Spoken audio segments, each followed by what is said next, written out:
Hey, and welcome to another edition of the Gridiron Fantasy Football Podcast. My name is Huck Breeze. I'll be your host today, and I'm joined today by Darth Scott Vader. Scott, how are you doing? Doing great, sir. Doing great. Another beautiful day, another great weekend of football upon us. It's great to be in the throw of things. I feel like we're really into the season now. We kind of have a good idea of different teams, different offenses, different defenses, and things like that. It's man, it feels good to be in the middle of it and know there's still a lot of football left to play. Yeah, the draft is far enough away that I think teams can actually say that they are either panicked, semi-panicked, or confident about how they move forward. Um, oh, you're dismantling the helmet already. I know It's that I've thing's had it on for a uncomfortable. little bit. It's a little disorientating after a while, Yeah. But I mean, it's good. I will say. We do appreciate the effort there. Especially because you know maybe your team's been struggling a little bit here and there. So to have the confidence to wear the Vader helmet, that's fantastic. Still, uh, Yeah. I was sick last week, so apologies to everybody that missed that show. I went to Austin City Limits, uh, caught something there. I don't know if it was the dust, the people, or what it was, but it really lasted throughout the week. Still got a little bit of congestion and whatnot, but definitely able to knock out a podcast this week. But before we do that, we faced each other last week. I didn't give you any time to gloat over beating me. Do you got anything to say on that note? That was actually what 2 weeks ago now. It was technically last week. I lost to Fupa Slayer. Right. So But so now we only that faced each was other 2 weeks once. ago. Yeah. Yeah. But yeah, no, I mean it was a better matchup than I think you're giving it credit for. You had me pretty worried at the end of the noon games. My players in the noon games really didn't do much. And then my 3 o'clock games, that Tampa Bay versus Seattle game was absolutely ridiculous for my fantasy team. Yeah. Between Sam Darnold, Amika Buka, and AJ Barner that I picked up that week to fill in a bye, uh, they scored 85 points in that game. So it was definitely a very fortuitous game for my fantasy day. Um, but yeah, I mean, it was like I said, it was a good matchup. I was able to skate by with Cooper Rush getting -1 points versus Houston. I know that was something I'm sure you were just gushing about all during the noon games. Not only being able to root for your Texans, but not get root for them destroying my fantasy quarterback. Yeah. So yeah, like I said, I thought it was a good matchup, and uh, I mean, any given Sunday, really, at this point. Yeah, I mean, it was a good matchup. I thought I really had you, and not by me doing well, but more of you struggling.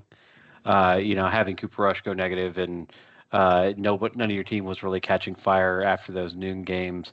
Listen, if you go into a week hoping that somebody scores less than 150 to win, uh, your team's not very good, right?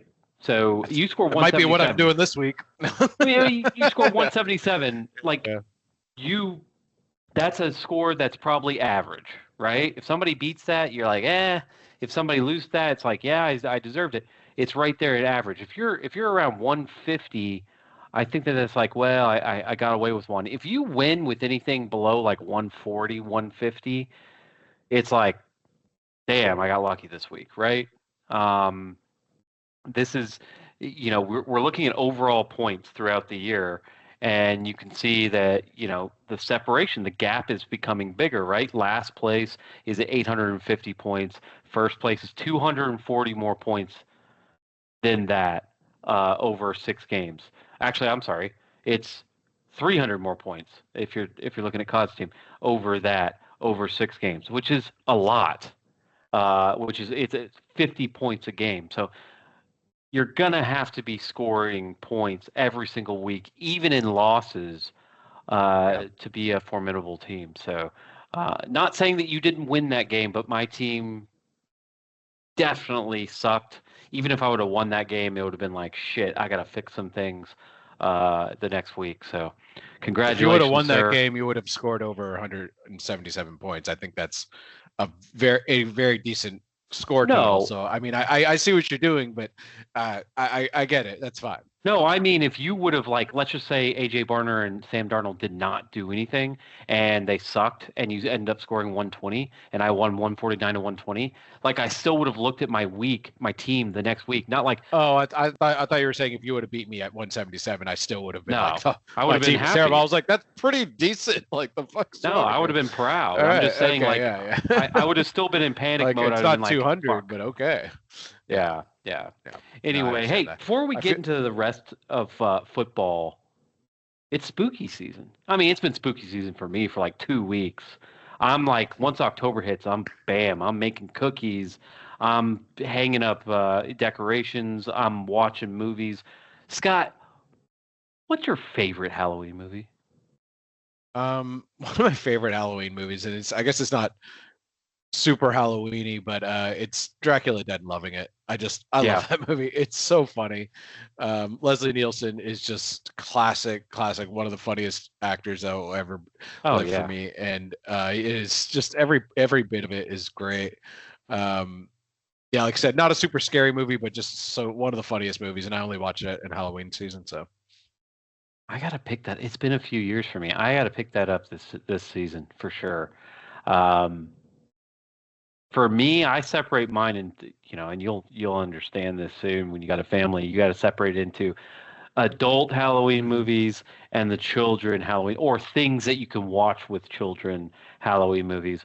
And my go-to for like Halloween night it just gives me that feeling of Halloween is Young Frankenstein.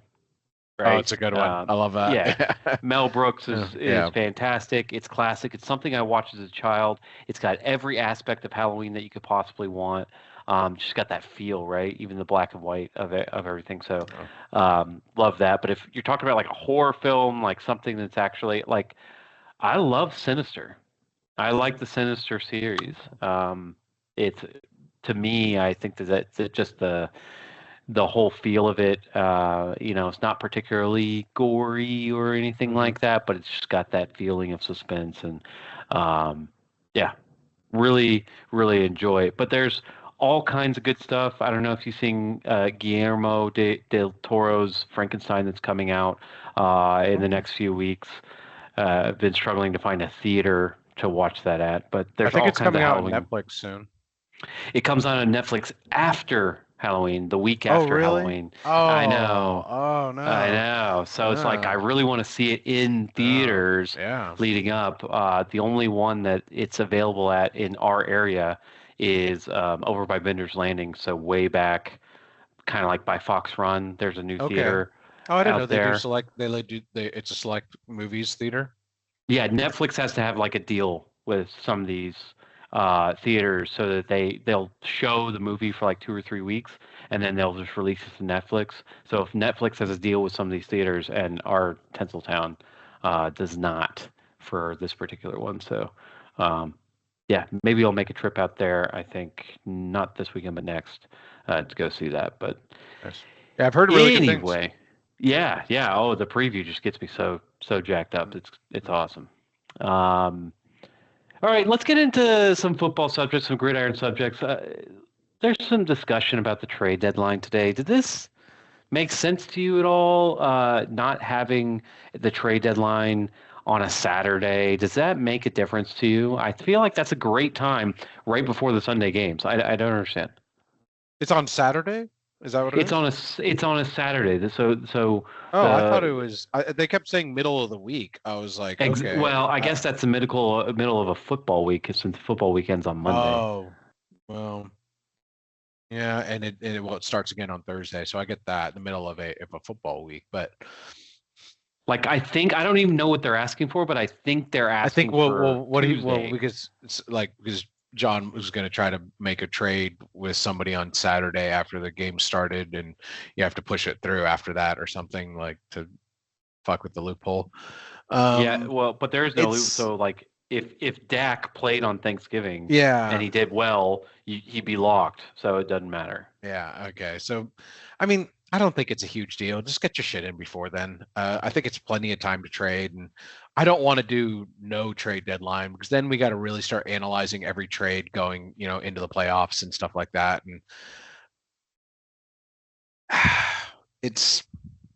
I think it's good where it is. I think it's fine. Well, reminder, you can't do no trade deadline because trades in there was week an option. 14. It said no trade deadline. Well, what I'm saying is we eliminated. We voted to eliminate it like 3 or 4 years ago because, in essence, any trades in week 13 or 14 between any two teams in a redraft league are collusion because it's those two teams collusion to fuck over everybody else. Like, I need this win so bad, I'll do anything to make the playoffs.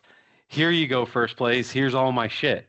Like, you can't do that. You need at least a 3 or 4 week buffer in between to say, hey, maybe I'll be good, maybe I won't be good, and mitigate it's the close. risk. So yeah. So no, you can't have no trade deadline. In fact, the earlier the trade deadline, the better it is for everybody else in the league. So we've been over this, which is like, it just made me think like people are just trying to start an argument, just to start an argument. Yeah, they're just rabble, or just rabble, whatever. But I guarantee you, the moment we get to that trade deadline, it's like, what the fuck? I wanted to make a trade. I was about to make a trade on Monday. What is this? Came out of nowhere. Who are you? 3:00 on Sunday. I need to make a trade. Like, come on. Give me a fucking person break. That has made a trade all season. Exactly. Somebody has 2 trades. Complaining. Anyway, let's talk about trades. There's been a lot of trades in the past few weeks. We're only going to talk about the notable ones. We're not going to talk about Jacoby Myers for a DB. I think that was one that ended up happening. But yeah, Jacoby Myers for Morig. Yeah, Jacoby Myers for Morig. Let's not spend too much time on that. How about we go over yours and Rumham's? Let's go. Let's just do a little further back. Okay. To Neil and Chase. Okay, it's always notable when you have a last place and first place trade, right? Garrett Wilson, Justin Fields, Spencer Rattler. This was last week for Bo Nix and CeeDee Lamb. He gave first place CeeDee Lamb. And Bo Nix. Bo Nix hasn't been having that great a year. He can, but I guess that was a big weakness for Camacho. So that was a big move up for Camacho there, I feel like, because the Justin Fields, like, yes, he can be good sometimes, but he's so bad. He's just so bad. I feel like he's so bad. He's so hard to watch play football because every play is just like a disaster waiting to happen, basically, every time he touches the ball. Yeah, I mean, 5 weeks he's played. It's either 25, like over 25 points. But if he plays a defense that is anywhere decent, he scored 2.25 and negative 3.65. So it is really tough, and the reason I've been saying Chase team's fake, and gotten a lot of like pushback from people like, he's first place, he's undefeated, like he's fake. Like, if your quarterback 2 and subsequently your quarterback 3 have one win, I'm talking about Rattler, have one win between each other, where like 1-9, at some point those teams, whether they're playing well or not, are going to make a change. Yeah, there's going to be instability. There's at some point. But Spencer Rattler still starting for the Saints is like an obvious sign of tanking, though. It's like by now it's just like it's ridiculous. Right, but I mean, he is, I guess, keeping them in games enough where they're like, all right, let's see if we can salvage this. But make no mistake, if Rattler is the quarterback and they are 1-9, they're going to want to see what Tyler Shuck has before the offseason. Yeah. So that's what I said. Chase's team was so fake was because not only was he depending on those quarterbacks, but he had pieces beyond those quarterbacks that were depending on those quarterbacks. Then he goes and says, all right, we've gotten at the time 3 out of 4 good weeks out of Justin Fields, trash time, mostly trash time, and against terrible defenses. Let's sell at his very peak here and see what we could get. And it just so happened to be Neil's first 2 picks. Yeah. Like, there's not a ton of choices for Neil. Like, I went over all the choices because he needed a quarterback, he needed a change. He's at a point where he needs wins. But he also retained Tyler Camacho did. So Exactly. when Spencer Rattler loses his job here, like pretty soon, he's gonna still have another starting quarterback there. I asked him, like, why didn't you get Chuck in this situation? I don't understand that. This trade, he should have gotten Chuck as well. He said he didn't want 5 quarterbacks on his team. And I'm like, I mean, that's fair, but still, he's going to lose all his value pretty soon. If you didn't want 5 quarterbacks on your team, you shouldn't have made that trade because you're going to have to. You need all those insurance policies. I would have stuck it out with Bo. I feel like you didn't get enough out of this trade because Bo is better than Justin Fields or Spencer Rattler, and you're not going to start both of them probably. And then CeeDee Lamb was like about to come back. And I've talked a lot of shit about Bo Nix, and I said like Bo Nix was not a good first-round pick, and Neil was wasting his pick, and he should have taken a running back receiver, whatever. Bo Nix is a fine QB2.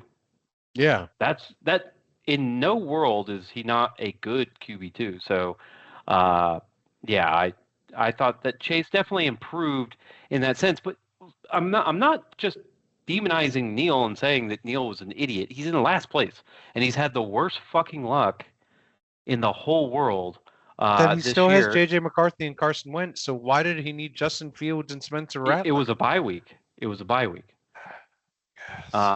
It was a bye week, and he needed a quarterback. And when you're going into your bye week in week 6, and you're 1-4, like being 1-5 could be devastating. And it turns out he was 1-5 anyway, but it could be devastating. Like at this point, you need to grind out wins. That is a necessity. Yeah. Otherwise, your season's over. But not only that, you're fighting not to get last, right? So wins count towards the playoffs, but they also count towards not getting last place. So I don't blame him for it. It just always sucks as a bystander when you have the rich getting richer. The rich, well, and I don't even think Neil or Chase was that rich to begin with. I just don't like seeing somebody with his first win place. Standings of being 6-0. Yeah, it's like a guarantee to get to the playoffs now, basically, and so because all he needs is one or two more wins to secure that, and that's going to happen just out of pure dumb luck, regardless of how good the team is. And so now, if he stacks away a few extra players here and there and gets rid of his garbage, which he did, it's a pretty good deal. Right. I mean, you're seeing these wins, and they're against obviously 858 points against. I mean, they're against these subprime performances that Chase is, putting up 111 last week, 125 the week before. Like, he's not facing the cream of the crop competition. He's putting up decent points, but it's just like, you don't want to see. He's not facing Josh Allen this week. He's facing enemies. It's just like one after another. He's putting up this great regular season. It's like, a decent amount of talent combined with the luck of having a really soft schedule.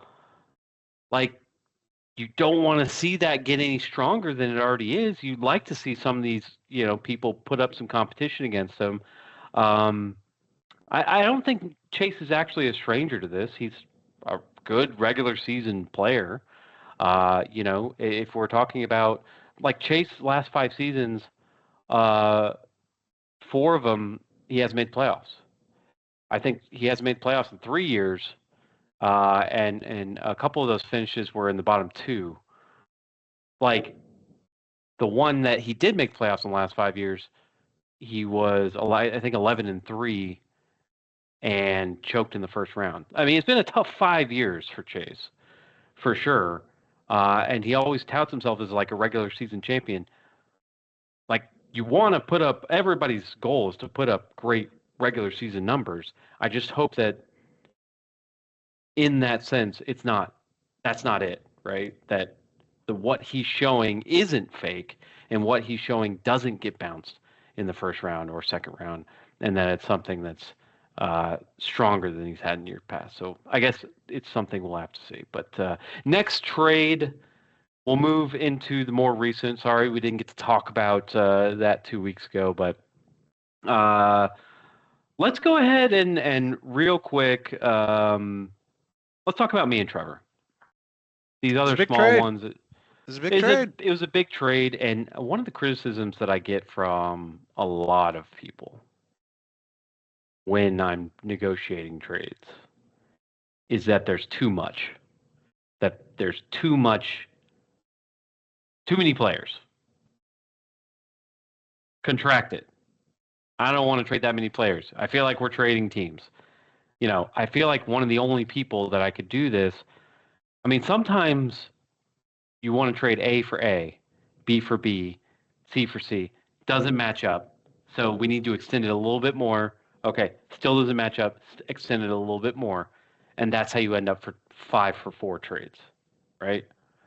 Tell me, what do you think of this? It involves a player that obviously you're very passionate about. I'm just surprised. Yeah, I mean, I love TJ Watt. I think he's great. I think that was probably a great part of the deal that you got. But I'm surprised that you were willing to give up on Daniel Jones for Geno Smith. I need a little more explanation there because, well, yes, okay, great. TJ Watt's great. You got Nico Collins back, which you love. He's great. Texans are starting to play better. Brock Bowers, to me, does not have any value. I think he should be dropped personally. I know he's great, but Geno doesn't throw to him. He got thrown a lot too last year because quarterbacks had no idea what they're doing. Geno goes to the outside and throws to his wide receivers. So I'm just shocked that you gave up on Daniel Jones. What's the thought process there? Were you thinking about building other things?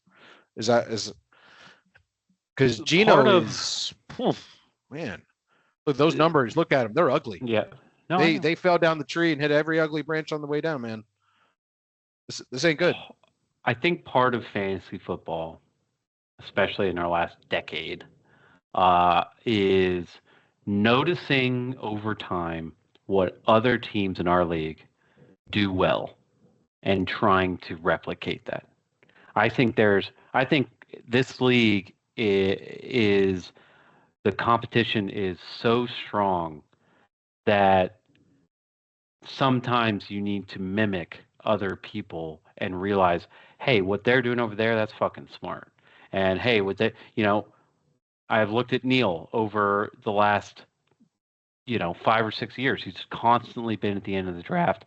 He's constantly been in the competition at the end of the year, even in championships. How is he doing that, right? Let's try to replicate that. You look at Trevor.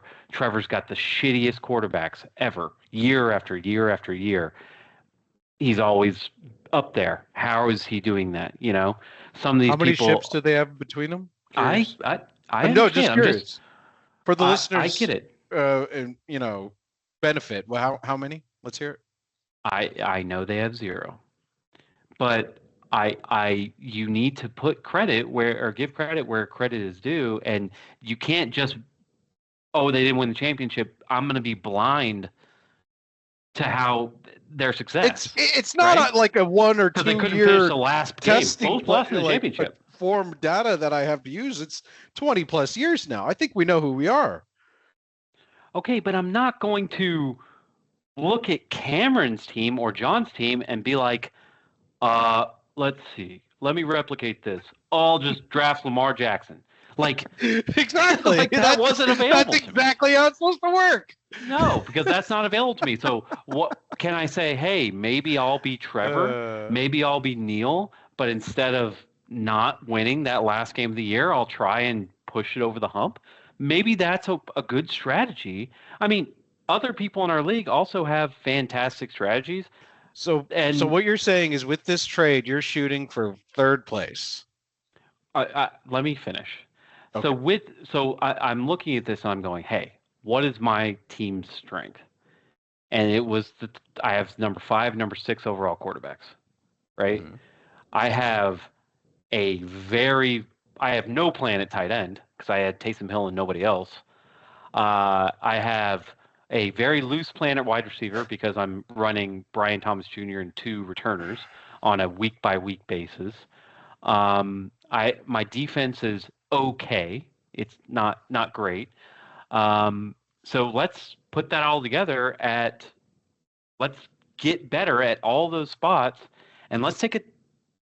Trevor's been, like I said, his strategy is let's have some below average quarterbacks and be super strong at receiver, running back, tight end, and defense, and let's win. The problem is this year with Trevor is still the crappy quarterbacks, not the good receiver, running backs, and tight end. Obviously, Brock Bowers been shit. So let's take a page out of Trevor's book and let's just say, I'll get good at every fucking position and sacrifice my QB2. I really, as long as you have a starting job, which I think Gino, I might pick up Pickett, but I think Gino has it. Let's see if I can improve myself at every spot. Right. Let's see if I can improve myself at every spot. And, if Brock Bowers is doing well and that bet works out, then that means Gino's doing well. So I taking a risk, trying to improve my team. Most of my fantasy teams that I've won with or been successful with in the past have had a QB2 that you're like scratching your head. You're like, how is he doing so well? I think Gino can be that in the second half, where it's like, he had a really rough first half. I understand it's not easy. Okay. Nothing Jacksonville about at Denver. He gets Dallas. That's great. Then Cleveland, Chargers, Denver again, Houston. Like, it's not a good. It's not like he better get a lot better because it's not going to get easier. Right. But when you're doing that kind of strategy, the strategy that Trevor and some other people have, employed, 10 points. You want 10 points out of your quarterback. And this is somebody who we thought was a mid-range QB2 that would maybe able to put 20 points. And who knows? Yeah. Maybe Cam Ward has something in the tank from week 12 on because his schedule gets pretty easy. But that's nice little insurance for sure. I see what you're saying there. If you can improve multiple spots, it outweighs the benefit of just having one good QB, and you still got something in return that could turn into something for sure. So I get that. Having 3 quarterbacks is great. It did do that. It did do that. Improve you in your defense and give you at least a shot at a better tight end. I don't see it happening at tight end just because it's not that Brock Bowers is playing bad. It's just that Gino doesn't throw to him. That's just simple as that. He doesn't care about throwing to his tight end. It's not. Well, he doesn't throw to him because he's not open because he's injured. Either way, he doesn't get points. That's the short and simple truth of it is that when you look at his points, they're not there. And he is extremely droppable, especially with a matchup against Kansas City this week and then a bye and then Jacksonville. He's not going to play. Yeah, even if he does play, this isn't good. He's not playing, though. That's what I'm saying. He's not playing, and then he won't play next week because of bye. He's not going to score low. He's going to score nothing. I'm sure. I don't have him in, right? He's not going to play. I know. He's not playing. I don't want him to play. I don't want Brock Bowers to play. I want him to rest, get some good sleep, get healthy for the postseason. Have I need you the playoffs, buddy. I'm serious. I don't want him to play until week 9. I don't. Anyway, but yeah, that was my thinking. I get it, and I think it worked out for both teams in that regard. Because you still have Drake May, it's looking like Drake May might even have a better second half of the year than he did his first, which would be huge, which would carry Gino. And then, like I said, you're good in other spots. And Rumham improves his QB situation and still gets some weapons in Michael Pittman Jr., Roquan Smith, and Alvin Kamara. So it was a good trade for both sides, really. Yep. All right, let's do a little free agent frenzy real quick before we get into the matchups. Give me one offensive and one defensive guy that really tickles your fancy this week. Offensive guy, I think I'm going to go with Parker Washington. He does a return. You love Parker Washington. He's good. He scores a pretty decent amount of points. I think he should be picked up. He's got a bye week coming up in a couple weeks, but I still think he's worth it. As far as Defensive guys, I kind of like Darren Payne for Washington. He is a pretty good defensive tackle. I know you don't like defensive tackles, but they're very consistent. Defensive ends can be the focal point of an offensive line in the game and just be blanked, whereas defensive tackles can end up getting a lot of points. He's gotten double digits multiple times in the year, and other than that, usually scores about 5 or 6 points, which is a lot more than most people's DTs or DLs right now. So those are my two guys for the week. Who do you got? I'm going to go with, on offense, I'm going to go with Hassan Haskins. I really honestly think that everybody and their mom is, with Hampton being out, is on Kamani Vidal.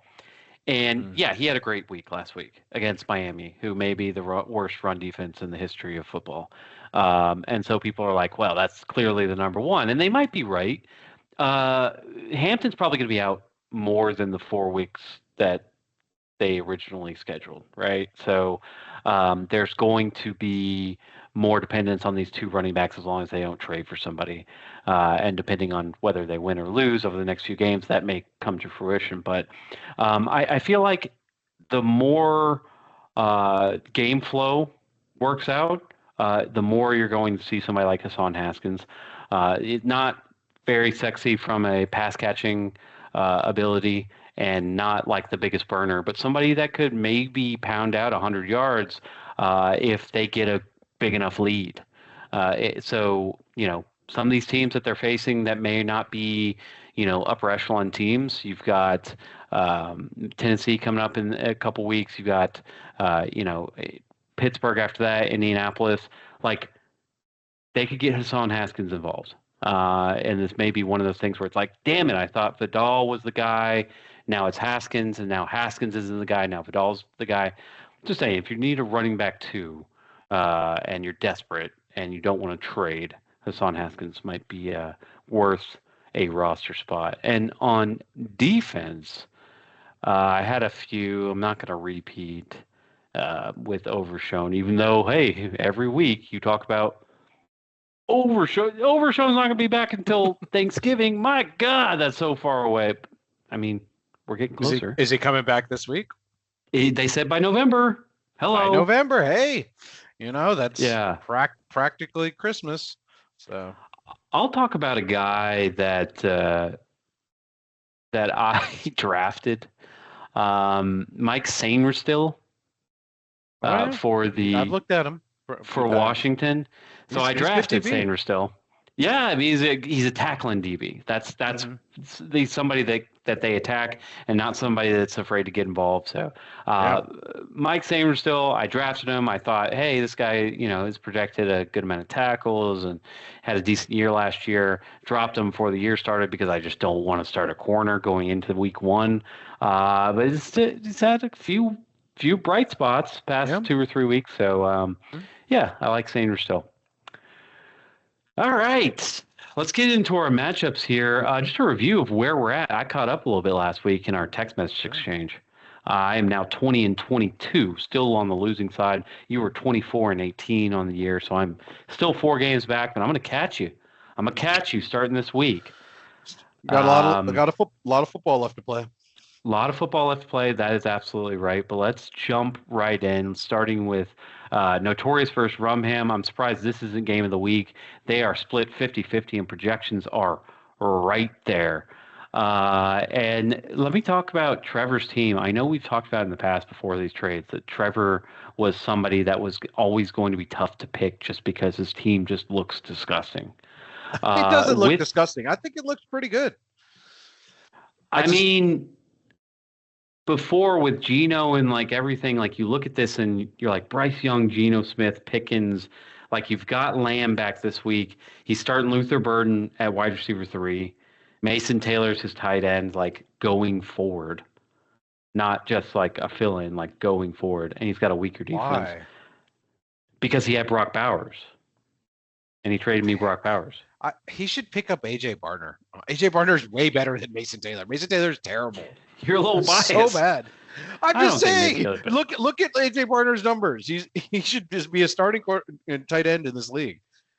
What's confusing to me is I paid for Michael Pittman, who's the clear number 1 for the Colts. I paid for him before I had traded Daniel Jones. Like I had asked Kaz multiple times for Michael Pittman, and I trade him to him. And the moment I trade him to him, he's like, "How do I get rid of Michael Pittman?" Like, bro, you have Daniel Jones now. You have a stack and jack. That is good.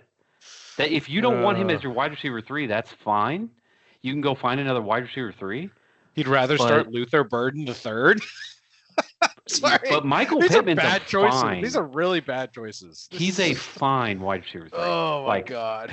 I would definitely start Michael Pittman Jr. over Luther Burden III. I'm sorry, but like that's just bad. I guess he is playing New Orleans this week. I'll give him that.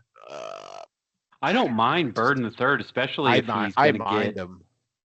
Well, I'd he's rather filling start in Rome Dunde's spot. I'd rather start Booty. I'd rather start Booty against Tennessee. I think New England's going to destroy Tennessee. Well, I don't know. I would like start Pittman. I would start Booty. If you have the quarterback and you have Daniel Jones, like I don't understand. Pittman at the Chargers. I get that, but I would start Booty. Well, anyway, Breece Hall against Carolina. I like Breece Hall going forward for the Jets. I think he's going to get a ton of work. I think Isaiah Davis also, who's free agent, gets a ton of work. But yeah, he had the Jets stack and jack to begin the year, and suddenly he's starting the running back and tight end still. Just can't stay away from them Jets. It's on the other side, you've got Jalen Hurts, who doesn't have a lot of projection, but mainly because he's facing one of the toughest defenses in the NFL. In Minnesota, and Dylan Gabriel. I mean, you saw the notes that Chase put up today and the notes that you've seen online. That's going to be really bad weather. It's going to be really bad weather for that Cleveland game. So, we'll see. He's got a couple San Francisco guys going on Sunday night, in prime time. So that works for him as a hammer. Actually, I'm sorry, that game's like all him. In fact, Danny's just full of hammers. He's just offensive hammer man. But yeah, I mean, I like Danny's defense. That one really blaring weakness of Dylan Gabriel, who might score negative points, kind of pushes me over that. Listen, if you're not if you're starting quarterback, if Jalen Hurts, your number one's facing a tough defense and Dylan Gabriel is going to be in a hurricane, I think you need points out of your quarterback to succeed. So I'm going to go with Rumham this week, even after talking shit. That you make some good points. Because that is going to be tough for Dylan Gabriel to score anything. If we've seen those nasty games down in Cleveland, that can be a terrible weather. I don't think Minnesota's defense is as bad as it has been in past years. Dylan Gabriel just played him last week and actually looked 2 weeks ago and actually looked pretty decent. Bryce Young at the Jets and Daniel Jones at the Chargers. They might have tougher days than you think. I think it's going to be a wash on quarterbacks, honestly, point-wise. I like Notorious's wide receivers. Jackson Smith-Njigba, Drake London, Jameson Williams, all in prime time, all could go off. George Pickens has been doing great. I think Washington's defense might have their hands full with him. He might have a great day. Tetro McMillan's playing better. If he struggles, though, that means his quarterback also struggles. And I don't like Luther Burden III at all, especially I would start Booty over him. But if he wants to start Burden III, I don't think he's going to get much. And I think he loses wide receiver battle because of that. I think he loses the running back battle, too. Christian McCaffrey should have a great day. Kamani Vidal had played well last week, could still have a decent week. Breece Hall versus Carolina, he could put up decent numbers, but it's not going to be monster numbers. And Dave Montgomery versus Tampa Bay. Dave Montgomery is 100% dependent on game flow. If the game flow is not in their favor and they're leading the game and they're just running the ball down people's throats, then he doesn't see the field very much. Mason Taylor, I think, is absolute garbage. I think he should be dropped. And then you're doubling up on the Jets versus Carolina, who's actually been playing better lately. So I don't see it. I know that Notorious has Kittle over there on IR, but he's probably going to have to replace him with Juwan Johnson, which isn't much better than Mason Taylor. I think both of them are very droppable tight ends. I'm leaning towards Notorious here. I think he has more playmakers on his side, and he's gonna end up having those hammers on prime time to win this. Yep. All right. Next matchup. You're on Rumham. I'm on Rumham. All right. Yep. Next matchup, Fupa Slayer versus the Maestro. Listen, one of the things about Maestro's team is he's really struggled to fit it, get in that running back 2 spot, and he's had some problems at wide receiver. His defense is decent. He obviously needs some DL help that he just refuses.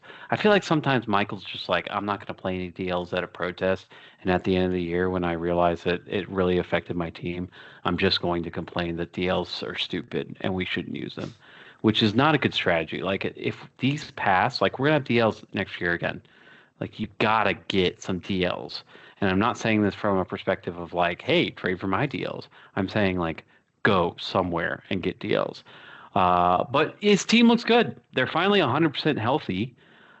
This has been a struggle for him all year. He's had to play Cooper Kupp, who's been, pretty abysmal for Cooper Kupp standards.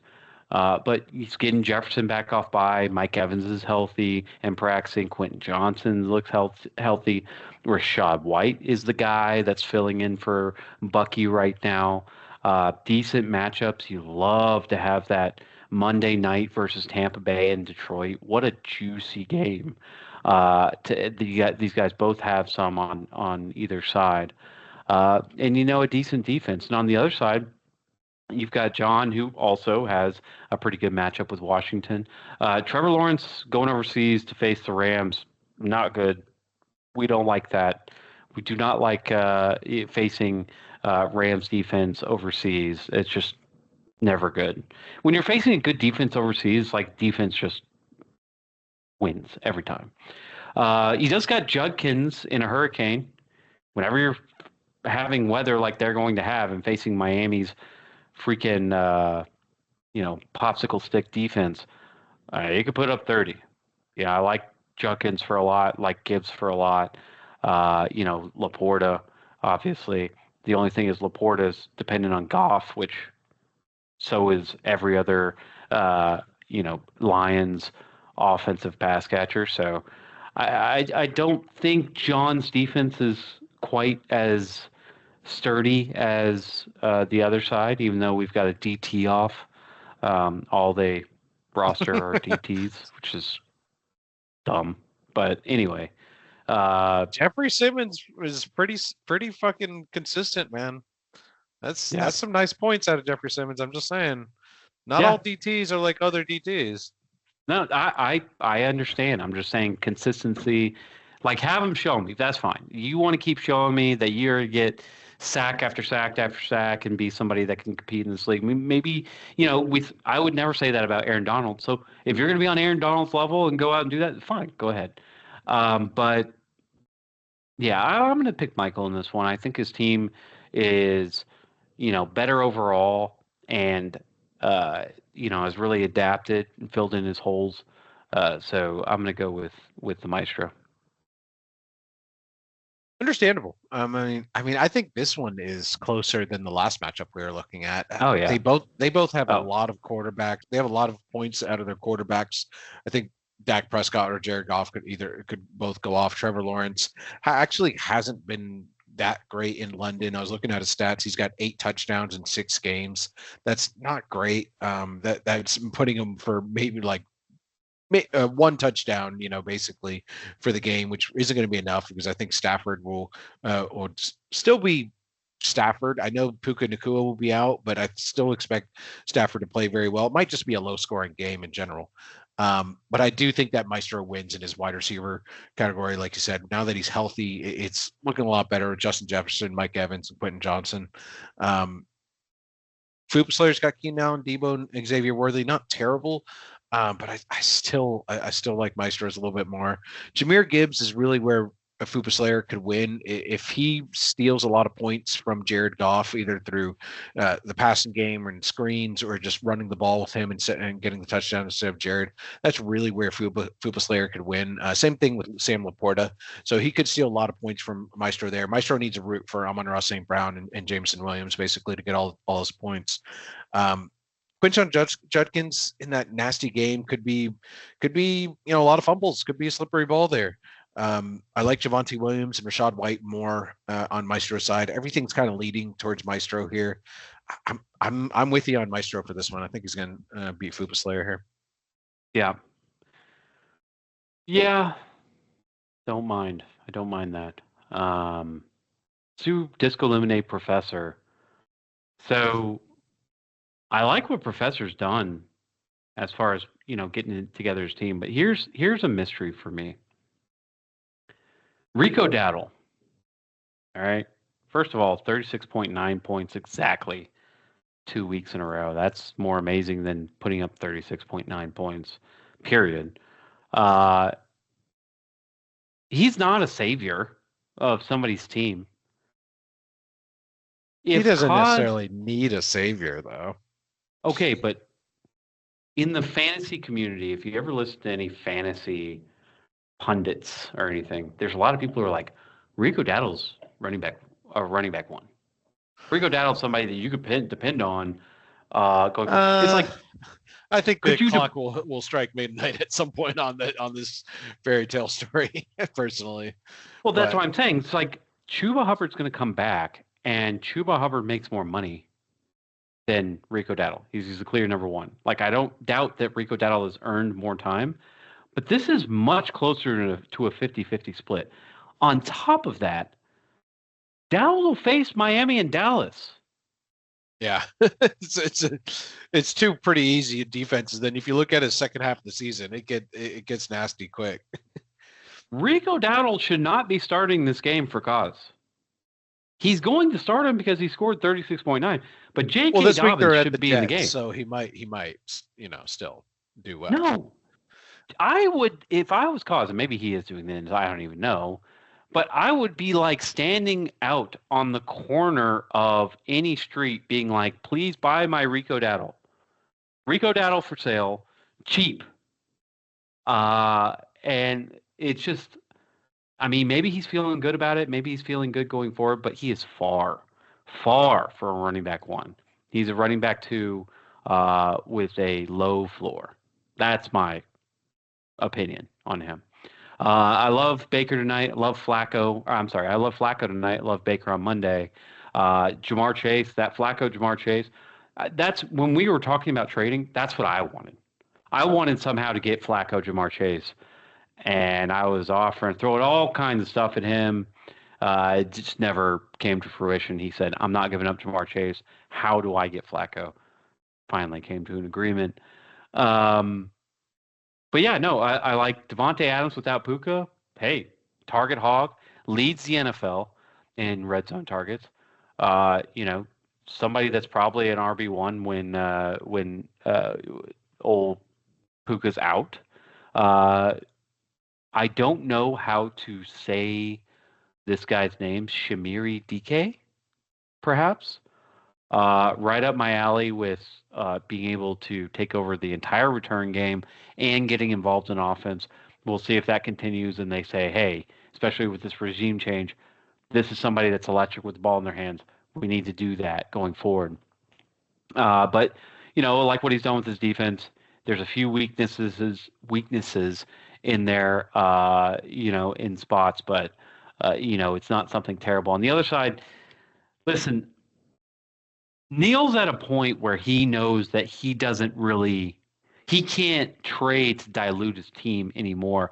Otherwise, he's digging himself a grave, right? So he's not going to trade away Justin Fields. I don't know. He's already kind of looking up at us in the grave right now. But I wouldn't say that necessarily because let's just say Justin Fields does come out and put up 15 points. It's fine. It's he could put up. He's put up 30 points or almost 30 points a few times. So you never know. He's just a bit of a jackal. You never really know what you're going to get.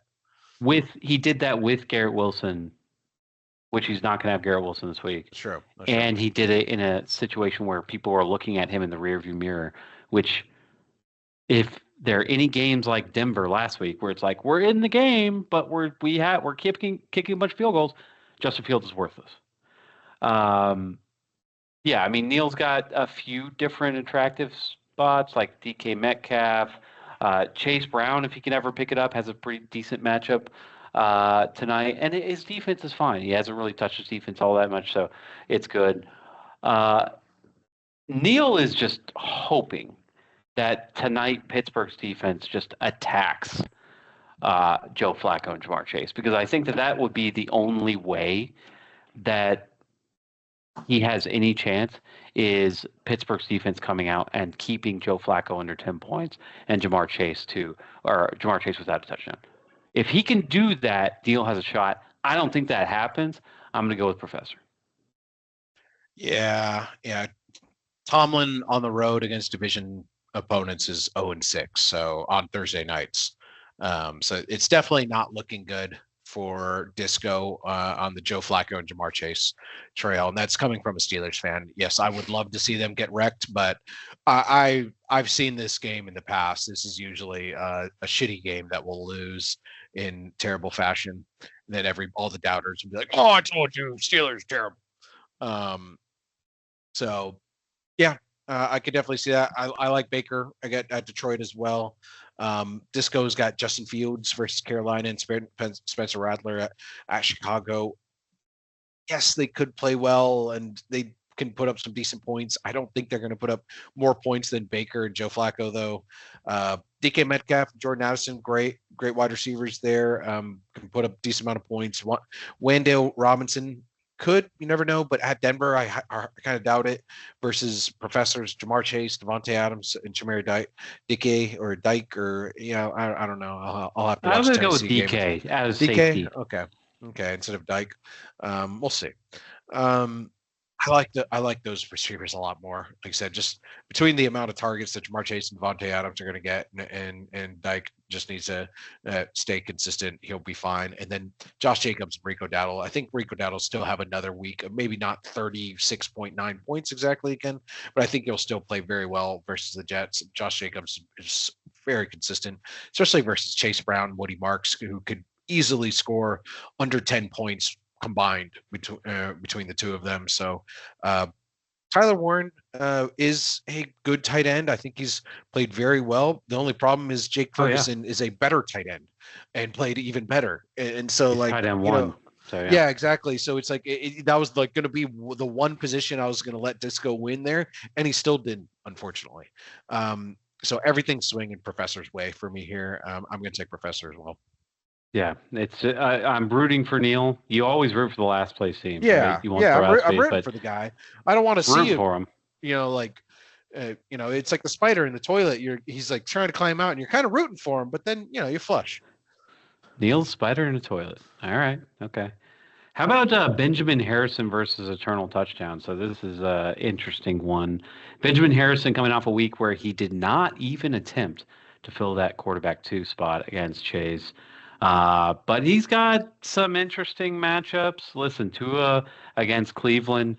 One good thing about Tua against Cleveland is that Max no longer has any stack and jacks with Miami. So if Tua sucks, which he probably will, I don't see him scoring 20 points. He has nobody dependent on that. C.J. Stroud against Seattle is a good matchup on Monday night. It's a hammer. He's got some. A.J. Brown's underperforming. I didn't like A.J. Brown going into the year, and he's kind of showed me like, okay, yeah, this is not a QB1. This is a QB2 or upper echelon QB3 going forward. You love Bijan in prime time. Kamara's got a good matchup. The defense for Max, again, nothing like screams at you. You like Greener, you like Minka, but none of this is super exciting to the point where it's like, well, I got to pick this team. This team is just absolutely amazing. You got Patrick Queen against Cincinnati tonight. That's okay. But Max has a team that isn't necessarily sexy. It's just a very, very boring, bland team. I think that he has the ability He has not shown it yet. Maybe it's taking like okay, I'm 2-5 kind of thing, or something along those lines. But he could take C.J. Stroud or A.J. Brown or Bijan or something along those lines, and he could go and turn it into 3 or 4 players and make some kind of crazy trade to try to spread out his team. He hasn't done that yet. He's happy, I guess, with what he has, but we'll see. We'll see how Max does on the other side. Listen, we've given shit to Clay all year. All right, and rightfully so. Like, he's been bad the few seasons before this. You come in, you start out bad. You see he was in last place for a little bit. His team's starting to play a lot better than it did at the beginning of the season. He's had some frustrating things like what he was talking about earlier today with Zaire Franklin. Jordan Mason has been, besides that 1 week, kind of a disappointment. I talked about Jordan Mason, him taking over that job and being somebody that you could depend on for, running back one. He hasn't done that even when given the chance. He's got some issues. Obviously, Kyler Murray is Kyler Murray. I don't know what to say. I mean, at one point I tried to trade for Kyler Murray. One thing about Clay this year that I've noticed is he's playing super scared. I don't know if you've had trade talks with him. He's playing super scared. Why do you say that? It's his strategy. He doesn't respond to. He's like, don't even tempt me with trade talks. He'll chat about anything and everything under the sun. But the moment you try to goat him into like a trade talk, it's like you're offering him drugs. Like, hey man, you want to hit? He's like, hey man, I told you to quit. Yeah, I quit. I think he's really honestly afraid of ruining his season, like trying to like pick out his team or something. Yeah, like and rightfully so. Like when you start a season the way he started a season, the vultures are coming. Like they're gonna try to pick at you and be like, "Give me Kyler, give me this, give me that, whatever." You have to be like, get away from me. I mean, it's probably a good idea. Like Clay, if you're listening to this, like, I'm not trying to give you a fair trade. Like, I'm trying to rip your ass. So do not answer my text. Please continue. You're 100% right. I am the drug dealer trying to get you hooked again. So you should really listen to the little angel on your shoulder. Good strategy, but your team is not looking very good, dude. You're starting Tyler Algier. It's just not great. And Jackson Dart faces Denver this week. He's got Jane Daniels against Dallas. It's a fantastic matchup to start out the week. But Jackson Dart against Denver, we saw Jackson Dart come out against Philadelphia and be pretty, fantastic. If you're Clay, you're like, I'm loving what I'm seeing, and Jackson Dart's my new quarterback too. If that's the case, you need to move on from Kyler Murray and fill in some of these other spots, particularly running back. But yeah, there's really big holes in Clay's team. I like Luke McCaffrey for sure. Over the last 4 weeks, he's their primary returner and has been, caught touchdown 3 of the last 4 weeks. Amazing. So his receivers are not something that really are that bad. It's just literally everything else that's a problem, including his defense. I assume he fills in that spot. I'm going to go with Clay this week. I just think he has too much momentum going in his way. Max has been kind of stagnant. Clay has, shown that, he can beat expectations. And listen, I said about Max's team that there's nothing that screams as far as matchups are concerned. Anything that's just fantastic. Jane Daniels and Luke McCaffrey against Dallas in Dallas. That's what you want. That's really what you want. So I'm going to take Clay. I see what you're saying there. That is a great matchup. Jane Daniels and Luke McCaffrey at Dallas. That I think that will keep Eternal Touchdown in the match. everywhere else, I am not liking what I'm seeing. Benjamin Harrison, yes, Tua at Cleveland might have a tough day, and CJ Stroud at Seattle. Seattle's a good defense. He might even have a tough day as well. I still expect him to get more out of A.J. Brown, Stephon Diggs, and Tez Johnson than each own touchdown gets out of Matthew Golden and Ladd McConkey. Luke McCaffrey would really have to save the day for him there. And so Jane Daniels having a big day, it won't be enough for him. I think you'll need to have Luke McCaffrey also having a big day at Dallas because Bijan Robinson and Alvin Kamara, I think, will have probably double or triple the points that Tyler Algier and Jordan Mason have. And so I think that's where Benjamin Harrison kind of starts really winning. And then Hunter Henry at Tennessee could have a huge day versus Harold Fannin Jr. I think he's droppable as a tight end. And I like Benjamin Harrison's defense a lot better than internal touchdowns. I think most of internal touchdowns defense should be dropped as well. I like Benjamin Harrison, or as people on the streets call him, Bad Benny.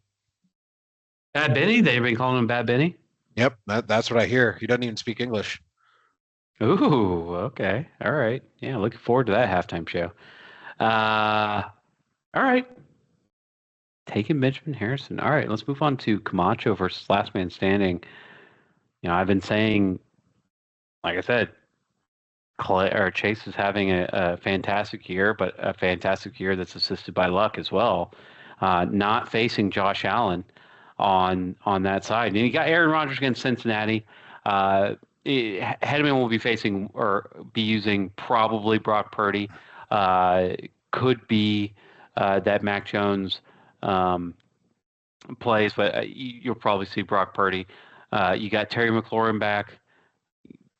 Decent running backs in Jaylen Warren. I really like Jaylen Warren this week. I think he's a fantastic matchup against Cincinnati, who gives us the most points to running backs.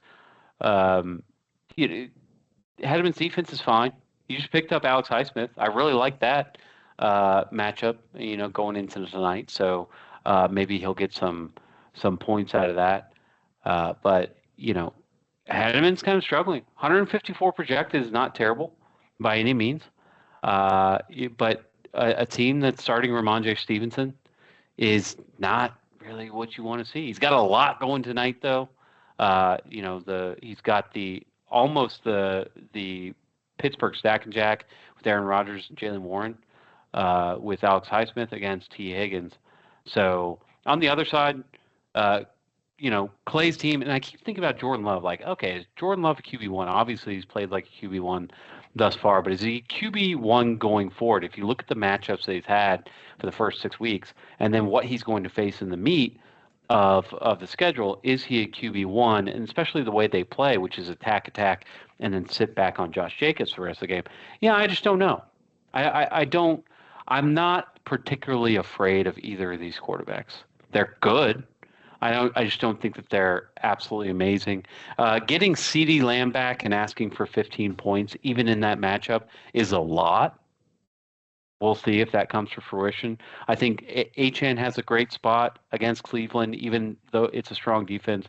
They're going to be running the ball all game or even throwing it short, so I like HN.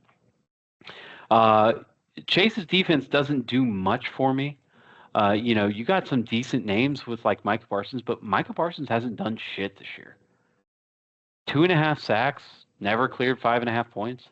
Like at some point, if you can't score points, you're going to have to use him as a trade chip or something. But this defense is not particularly insanely good. I like Hedman's matchups. I know this isn't wise, and I've picked Chase a lot during the year, but for whatever reason, I think Hedman pulls this one out, starting with Aaron Rodgers and Jaylen Warren tonight. Yeah, I mean, I could see Rodgers and Warren having a good day against Cincinnati's defense. It's tough because, like I said, this is a trap game for the Steelers. Not only is it a Thursday night game on the road, the Steelers have the Packers the next week, so I think Rodgers' mind might be on next week's a little bit. This is tough. This one's a tough one. I think I really think it's a coin flip.